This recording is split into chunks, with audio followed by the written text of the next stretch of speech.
Kahit saan, magkikitang magkakahalikan si Yasi Pressman at ang lalaking ito. Magkakahalikan kahit nasa pampublikong lugar. Sino nga ba siya? Samahan niyo ako sa videong ito na kilalanin si Luigi Villafuerte.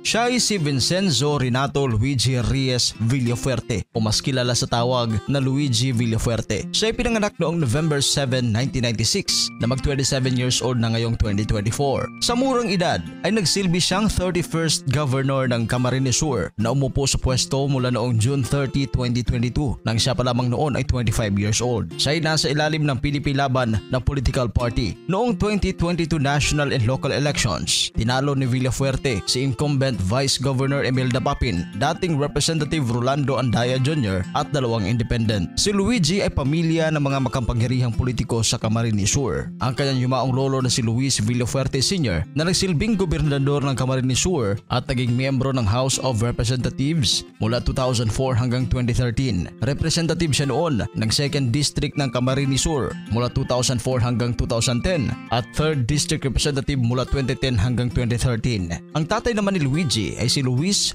Raymond Villafuerte Jr. o mas kilalang si Congressman El Rey Villafuerte ay nagsilbi ring kinatawan ng 2nd District ng Camarines Sur mula noong 2016. Siya ay House Deputy Speaker mula 2019 hanggang October 14, 2020. Siya rin ay dating gobernador ng Camarines Sur mula 2004 hanggang 2013 at ang nakatatandang kapatid niya rin na si Miguel Luis Villafuerte ay naging gobernador ng Camarines Sur mula 2013 hanggang 2022. Ganyan kamakapangyarihan ang kanyang angkan sa Camarines Sur at ginagalang ng mga tao. Unang isinapubliko ni Luigi ang relasyon nila ni Yasi noong February 21, 2024 pero 2023 pa lang naging usap-usapan ang relasyon ng dalawa. 2 years lang ang gap ng dalawa dahil si Yasi ngayon ay 29 years old. Ayon pa kay Yasi, 10 years na silang magkakilala ni Luigi at magkaibigan na talaga sila noon pa. At itong May 23, 2024, kasabay ng opening ng Kaugma Festival, kinilig ang publiko at mga constituents ni Camarines Sur Governor Luigi Villafuerte dahil sa pinakita niyang pagmamahal sa girlfriend na si Yasi Pressman. May iba naging negatibo ang komento at marami din naman ang masaya. Highlight ng gabing iyon ang duet ni na Governor Luigi at Yasi ng kantang Hero ng singer na si Enrique Iglesias. Sumayaw muna si Yasi bago sila magduet at matapos ang kanilang kanta,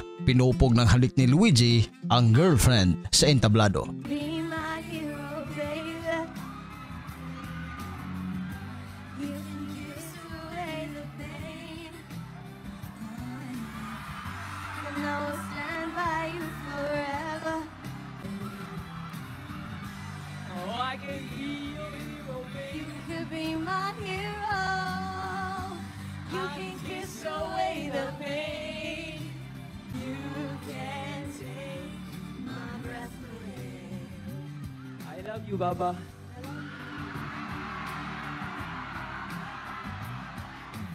You can take my breath away.